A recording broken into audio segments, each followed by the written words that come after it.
Tiyak na labis kayong magtataka kung malalaman ninyong ang isang dalagang nagmula sa isang bilyonaryong pamilya ng langis na may kaugnayan sa maharlikang pamilya ng Saudi Arabia ay handang iwanan ang lahat para magpakasal sa isang estudyanteng nagtatrabaho sa isang convenience store sa Pilipinas. Ano ang nangyari sa mapalad na gabing iyon matapos ang isang pagkikita na nagtulak sa kanya upang itapon ang bilyon-bilyong halaga ng yaman at ang kasal sa isang prinsipe para piliin ang Pilipinong binata? Ngayon, ibabahagi natin ang kamanghamanghang kwento ni Fatima mula sa lungsod ng Jeddah, Saudi Arabia.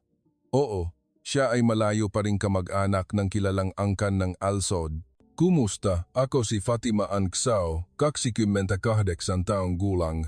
Ang aking ama ang chairman ng Al Shau Oil Group, isa sa mga nangungunang kumpanya sa Saudi Arabia. Ang aking ina ay malayo pang kamag-anak ng pamilya ng hari. Kung tatanungin ninyo kung gaano kayaman ang aming pamilya, nang ako ay isinilang, nagtatag ang aking ama ng isang charity foundation na ipinangalan sa akin. Sa aking ika-16 na kaarawan, natanggap ko ang isang gold-plated supercar na nagkakahalaga ng 50 milyon bilang regalo. At sa aking ika-20 kaarawan, bilang paghahanda sa pag-aaral ko sa London, binigyan ako ng isang luxury apartment. Ngunit lahat ng iyon ay parang isang ginintuang hawla lamang para sa akin. Nalaman ko lang talaga ito noong ako ay 25 taong gulang. Isang gabi noong Enero 2022, habang kumakain kasama ang pamilya, biglang nagsalita ang aking ama na may mukhang mas seryoso kaysa karaniwan. Fatima, napagdesisyonan na ang tungkol sa iyong kasal. Agad na nalaglag ang ginintuang tinidor na hawak ko. Po, ano po ang ibig ninyong sabihin, ama? Ang iyong mapapangasawa ay si Prinsipe Karim, ang ikatlong miyembro ng angkan ng Al Mansua. Siya ay 48 taong gulang na at may 2 asawa na. Ikaw ang magiging pangatlong asawa. 48 taong gulang, may 2 asawa, pangatlong asawa. Ang mga salitang ito ay patuloy na umikot sa aking isipan. Ama, ayokong magpakasal, lalo na sa isang lalaking may asawa na, mas lalo kong ayaw. Fatima, matigas ang boses ng aking ama. Hindi ito personal na bagay. Ito ay isang alyansa sa pagitan ng ating pamilya at ng maharlika. Ito ay isang karangalan na hindi maaaring tanggihan. Nang gabing iyon, basa ng luha ang aking unan. At bigla kong naalala ang mga teleserye ng Pilipinas na palihim kong pinapanood. Sa mga palabas na iyon, ang mga lalaking Pilipino ay laging nagbibigay galang, nagpoprotekta at nagmamahal sa mga babae. Iyon ay isang mundo na ganap na kakaiba mula sa Saudi Arabia. Sige, kailangan kong pumunta sa Pilipinas. Kinaumagahan, nagpakita ako sa aking ama. Ama, may isang hiling po ako. Anong hiling? Bago po ako ikasal, maaari po ba akong payagan na mag-aral sa Pilipinas sa loob ng 6 na buwan? Gusto kong matutunan ang kanilang mga advanced na management techniques. Kapag bumalik ako, ang kaalamang iyon ay makakatulong din sa negosyo ni Prinsipe Karim. Pilipinas? Bakit sa Pilipinas? Ang Pilipinas po ay may malalaking hakbang sa teknolohiya at inobasyon. Gusto kong matutunan ang management experience ng mga nangungunang kumpanya doon. Kamakailan, marami ring pinag-uusapan ng mga kabataan sa Arabia tungkol sa kakayahan ng Pilipinas sa teknolohiya. Nag-isip ang aking ama. Bukod pa rito, nakapasa po ako sa MBA program ng University of the Philippines, Diliman. Matapos ang mahabang pag-iisip, sinabi ng aking ama, 3 buwan, hindi hihigit. Kailangan mong bumalik sa Setyembre at simulan ang paghahanda para sa kasal. 4 na buwan po, ama. Kailangan ko pong tapusin ang isang semester. Sige, 4 na buwan. Ngunit kailangan mong mangako na babalik ka. Nangangako po ako. Noong Mayo 2022, sa wakas ay nakarating ako sa Metro Manila. Kahit nag-aral ako ng Tagalog sa isang tutor, hindi pa rin ako ganap na bihasa. Pagkatapos ng halos 1 linggong pag-aaral, isang gabi, nagbasa ako sa library hanggang hating gabi. Nang magutom ako, pumasok ako sa isang convenience store malapit sa dormitory. Oh, ano ito? Kahit nababasa ko ang Tagalog, Napakaraming instant noodles kaya hindi ko alam kung alin ang pipiliin. May kailangan po ba kayong tulong? Lumingon ako at nakita ko ang isang binata na nakasuot ng uniforme ng tindahan. Nakasulat sa name tag niya ay Marco de la Cruz. Alin po ang mas masarap? Banyaga ka ba? Kumakain ka ba ng maanghang? Opo, walang problema. Kung gayon, irerekomenda ko itong beef pares flavor, napakalinamnam. Hindi lang niya ako tinulungang pumili ng noodles, kundi maingat din siyang nagtimpla ng tubig para sa akin. Salamat, napakabait mo. Walang anuman. Estudyante ka ba rito? Ako rin, nag-aaral ng business management, final year. Nag-aaral din ako ng MBA sa business management. Napakagandang pagkakataon. Nang gabing iyon, kumain kami ng noodles at nagkuwentuhan ng matagal sa maliit na mesa sa tindahan. Pagkatapos noon, pumupunta ako sa tindahan ng 3 o 4 na beses sa isang linggo para lang makita si Marco. Lagi niya akong binabati ng isang maliwanag na ngiti. Nandito ka na naman? Isang ngiti na labis kong minahal. Isang araw, nagtanong si Marco, libre ka ba bukas? Isasama kita sa tour ng campus. Marami pang masasarap na nakatagong pagkain dito. At iyon ang simula ng aming unang date. Habang naglalakad kami sa campus, laging maalalahanin si Marco. Ang init, magpahinga muna tayo sa lilim. Gusto mo ba ng sagot gulaman? Ang mga lalaking Arabe ay hindi magtatanong ng ganyan. Para sa kanila, natural lang na sumusunod ang babae sa lalaki. Anong gusto mong kainin mamayang tanghali? Mayroon bang hindi mo kinakain dahil sa relihiyon? Medyo nagulat ako ngunit tapat akong sumagot. Muslim kasi ako, kaya hindi ako kumakain ng baboy. Kung gayon, sa halal restaurant tayo. May alam akong napakasarap na lugar malapit dito. Talagang nagulat ako. Hindi siya nagulat. Sa halip, nagpakita siya ng natural na pag-aalala. Sa isa pang pagkakataon, nang nagkakaproblema ako, sa pagbubuhat ng tambak na mabibigat na libro, tumakbo si Marco. Akin na, tulungan kitang buhatin. Ang bigat nito, paano mo nabuhat mag-isa? Sa Arabia, hindi ko pa nakita ang isang lalaking tumulong sa isang babae na magbuhat.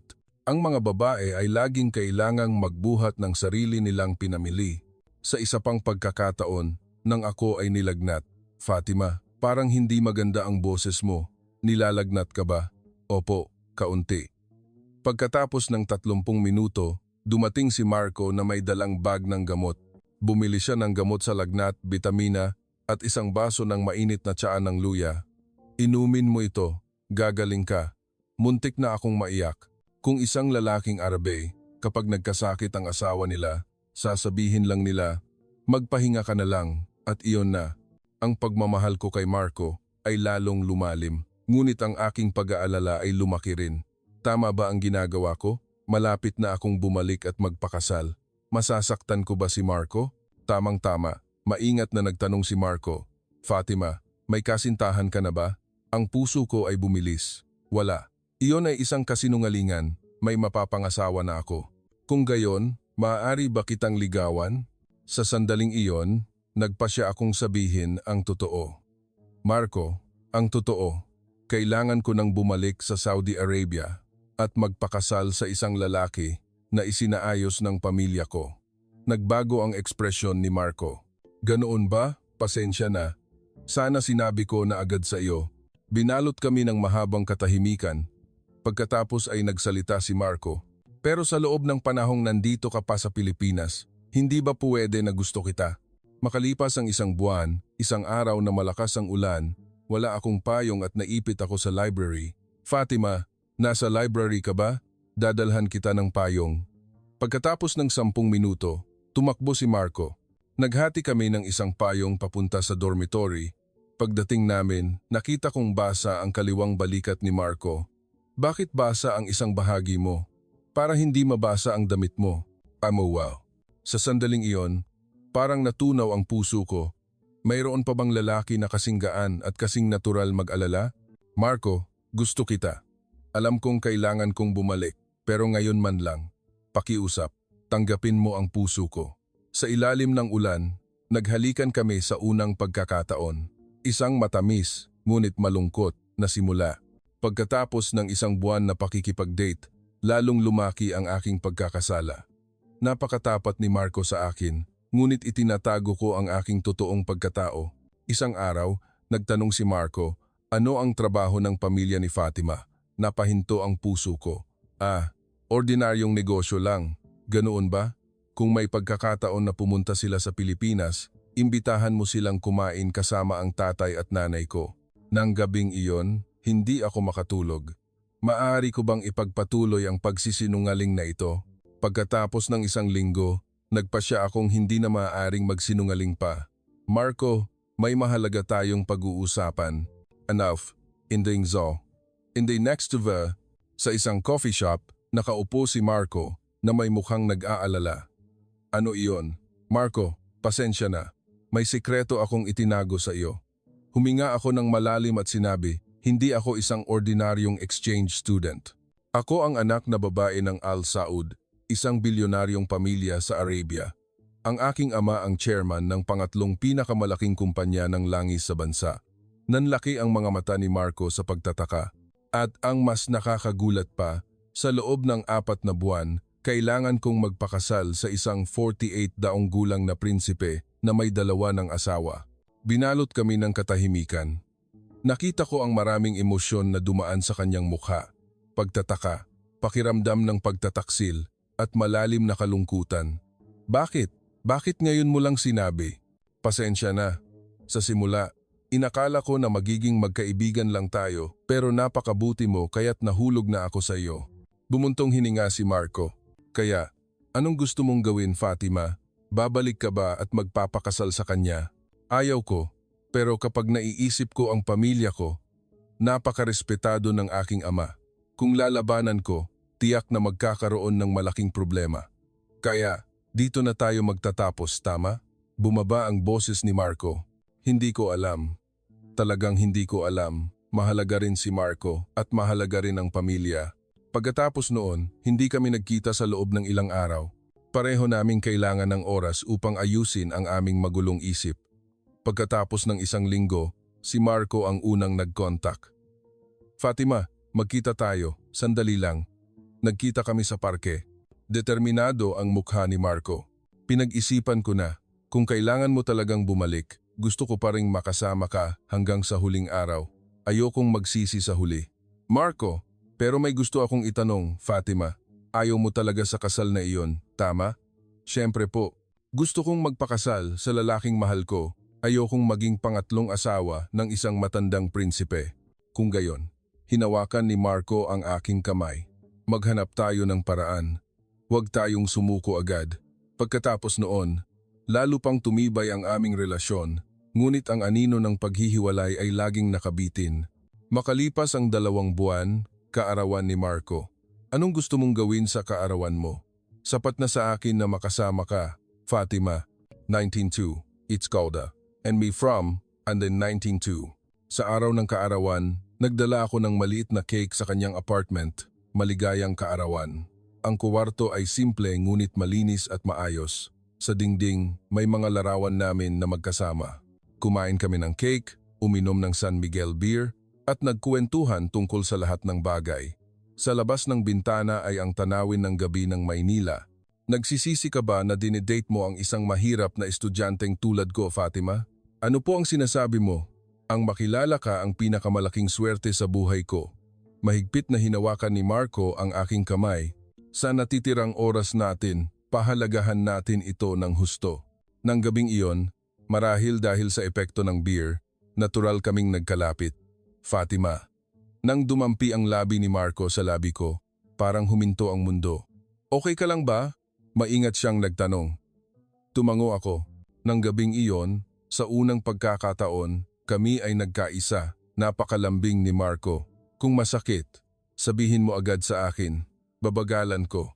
Iba ito sa mga kuwento ng mga kaibigan kong Arabe tungkol sa kanilang honeymoon.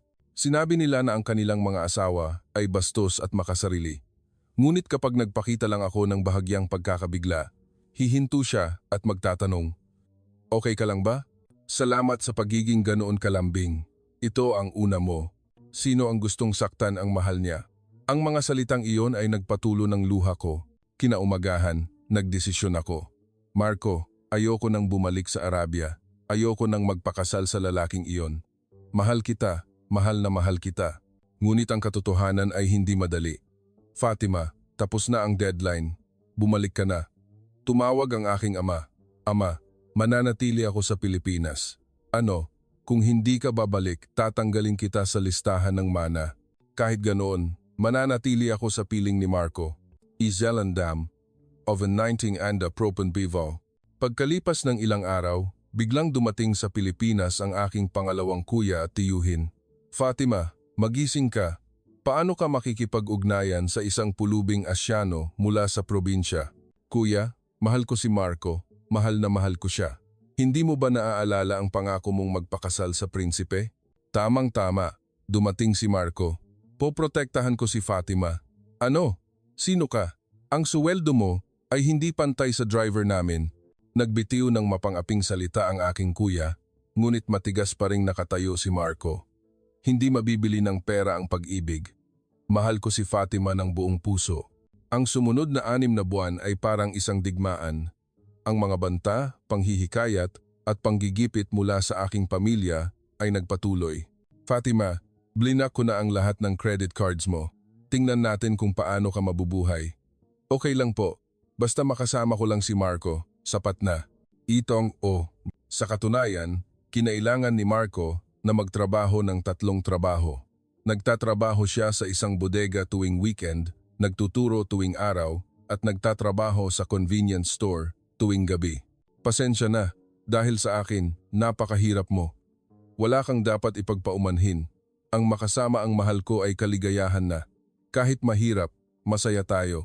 As one, tuwing umaga, naghahanda si Marco ng baon para sa akin, bumibili ng kakanin na gusto ko, at paminsan-minsan ay naghahanda ng masarap na almusal sa isang kainan malapit sa bahay. Ngunit ang ganoong buhay ay may limitasyon. Isang araw, nagdesisyon si Marco. Fatima, pupunta ako sa Saudi Arabia. Po, gusto kong harapin ng personal ang iyong ama upang formal na humingi ng permiso. Nababaliw ka ba? Napakadelikado. Alam mo ba kung gaano katakot ang aking ama? Kahit ano paman, kailangan kong pumunta. Ayoko nang mamuhay ng palihim. Gusto kong makilala ng marangal. At sinimulan ni Marco ang isang kamanghamanghang paghahanda. Mula noon, gabi-gabi, nag-aaral siya ng Arabic, kultura ng Islam at mga ritual ng Saudi Arabia. Marco, bakit mo kailangang gawin ito ng ganito? Nakita ko siyang nakatulog sa kanyang study table ng 2 a.m. habang nag-aaral ng Arabic at patuloy na tumulo ang luha ko. Dahil para sa iyo, Fatima, kaya kong gawin ang lahat. Sa araw, nagtatrabaho siya ng 3 trabaho. Sa gabi, pumupunta siya sa isang Arabic language center.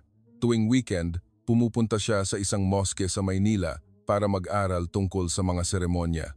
Assalamualaikum, malaki ang inunlad ng boses mo, kahit ang imam ay humanga sa determinasyon ni Marco. Isang binata na tulad mo, tiyak na luluwag ang loob ng iyong magiging biyenan. Lumipas ang 6 na buwan. Ngayon, kaya na ni Marco na makipag-usap ng simple sa Arabic at kabisado niya ang mahahalagang kabanata ng Quran. Talaga bang aalis ka?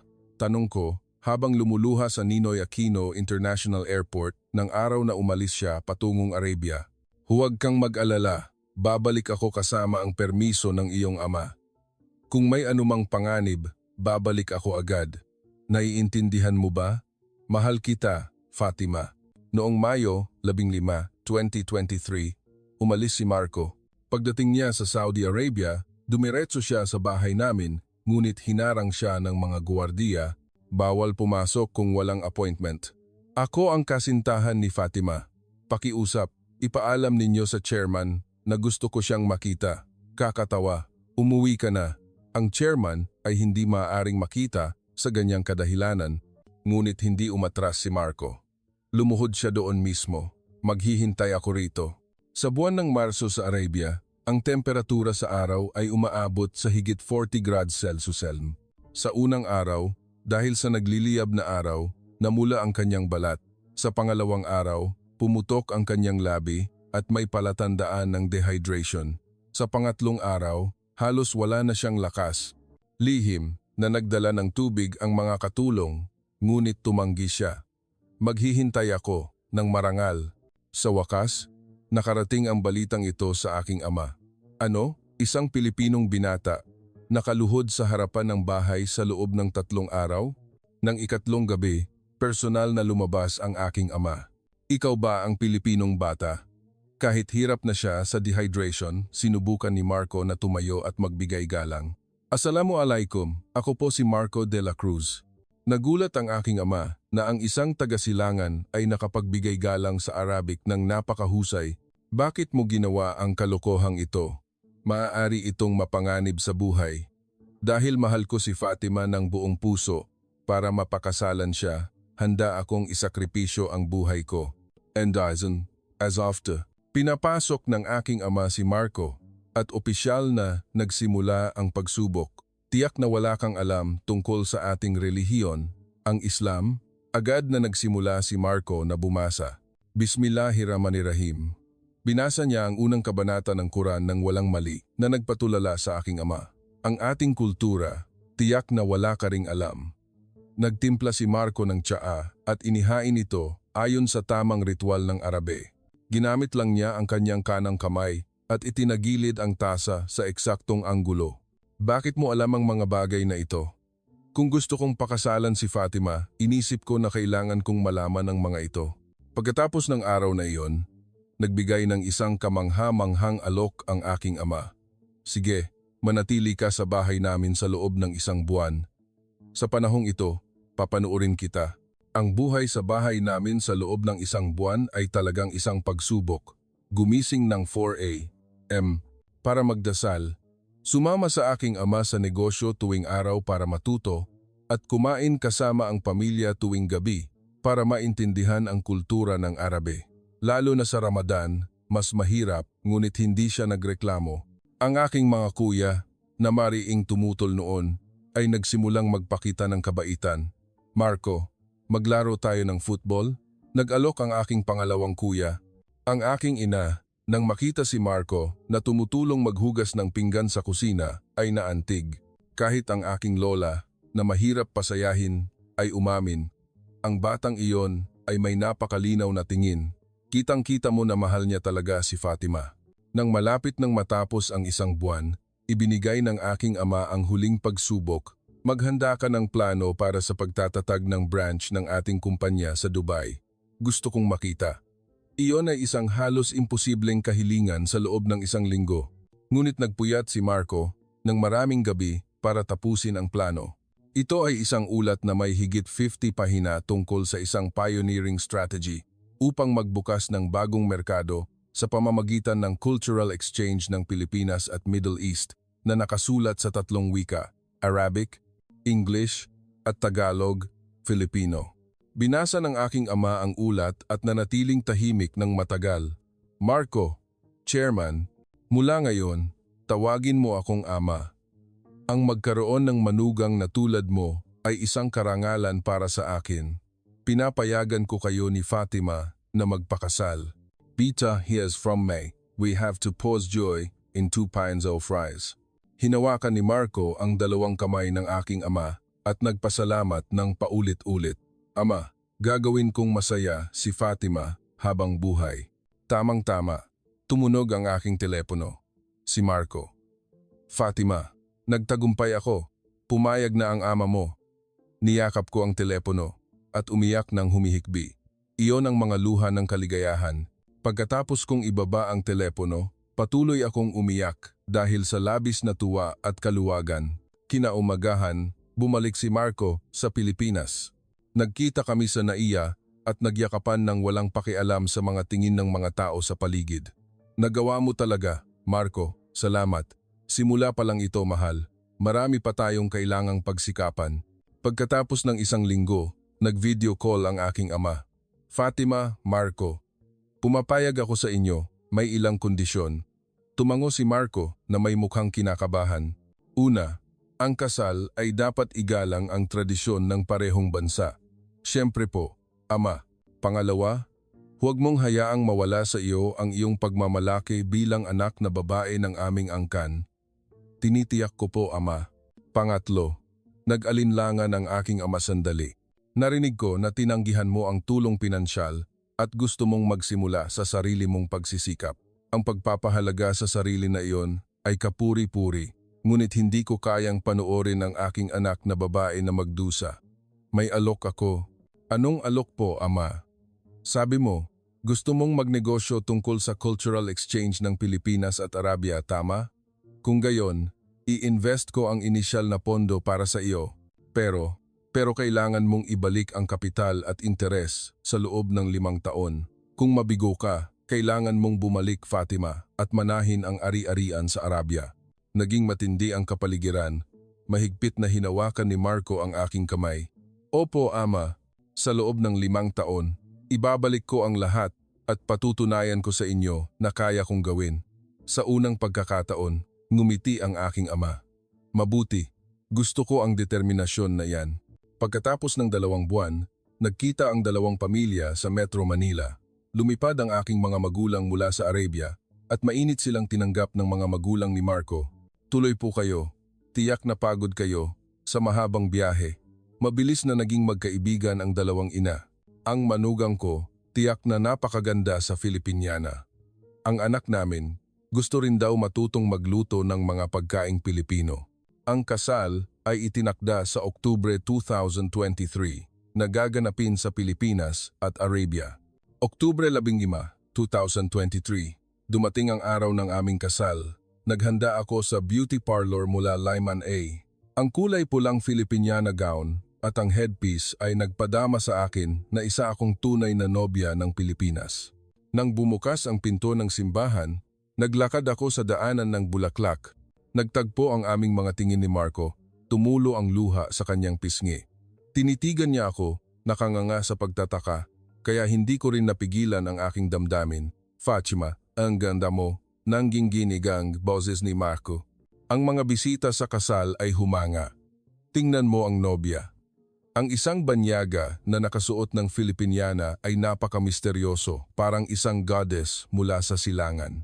Pagkatapos ng seremonya, nagbigay galang ako sa mga magulang ni Marco. Niyakap nila ako ng mahigpit.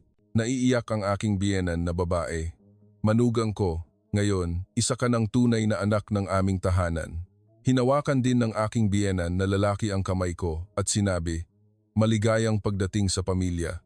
Mula ngayon, hindi ka na lang si Fatima, kundi anak na namin. Tandaan mo, bigyan mo kami ng maraming apo. Ang wedding reception ay espesyal na inihanda. Sa isang bahagi ay may Filipino buffet at sa kabilang bahagi ay may sertipikadong halal Middle Eastern food. Sinubukan ng aking ina ang adobo sa unang pagkakataon at labis na humanga. Subhanallah, ito ba ang adobo na sinasabi nila?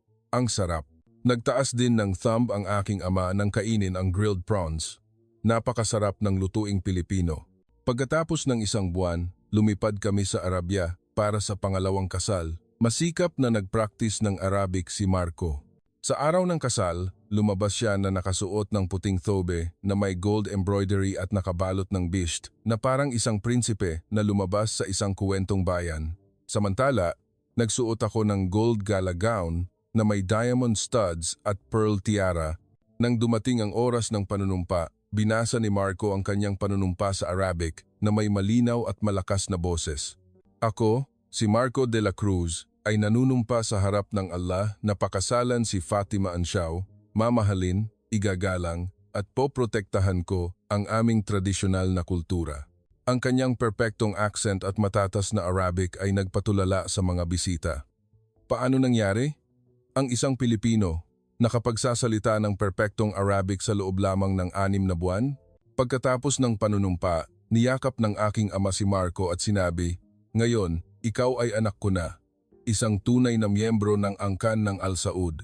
Into Natingzon Pakte. Sa reception, nag-anunsyo ng isang sorpresa ang aking ama. Sa okasyong ito, gusto kong bigyan kayo ng isa pang regalo. Ang penthouse sa tuktok ng Burj Khalifa sa Dubai ang magiging bahay pangkasal ninyo.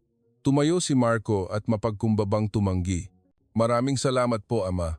Pero humihingi po kami ng permiso na tanggihan ito. Gusto naming magsimula sa sarili naming pagsisikap. Tinitigan siya ng aking ama nang nagulat pagkatapos ay tumawa ng malakas. Napakahusay. Hindi nagkamali ang aking pagtingin. Ipinagmamalaki ko na may manugang na puno ng pagpapahalaga sa sarili na tulad mo. Pagbalik namin sa Pilipinas, umupa kami ng isang maliit na opisina. Dito tayo magsisimula, mahal. Maliit man, pero atin ito. Nang araw na isabit namin ang sign na tulay ng Pilipinas-Arabia, sinabi ni Marco, Fatima, sa loob ng 5 taon, magiging number 1 tayo sa larangang ito. Ang unang 2 buwan ay napakahirap, wala kaming ni isang kliyente. Ngunit sa ikatlong buwan, tumunog ang unang tawag sa telepono. Ito ay isang medium-sized cosmetics company na nangangailangan ng konsultasyon tungkol sa halal certification. Nagpuyat kami sa paghahanda ng presentation at nagtagumpay kami ng husto. Ang aming unang proyekto ay nagkakahalaga ng 1 million. Niyakap namin ang isa't isa habang umiiyak.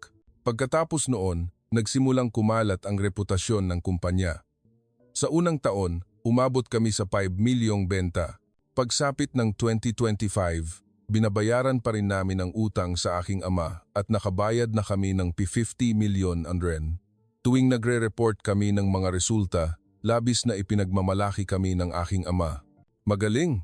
Tiyak na mababayaran ninyo iyan sa loob ng 5 taon, hindi ba? Marahil po sa loob lang ng 4 na taon, ama. Ang aming anak, si Yusuf, na isinilang noong nakaraang taon, ay nagsisimula na ngayong lumakad. Kahit may utang pa rin kami ay labis na masaya. Ang aming maliit na apartment ay puno ng pagmamahalan at kami ay lumalaki ng magkasama araw-araw. Mga minamahal, iyan ang dahilan kung bakit handa akong iwanan ng lahat para piliin ang isang Pilipinong lalaki. Ang tunay na pag-ibig ay makakatulong sa atin na lampasan ang lahat ng hadlang. Ang mga lalaking Pilipino sa teleserye ay gwapo na, ngunit sa totoong buhay, mas kahanga-hanga pa sila.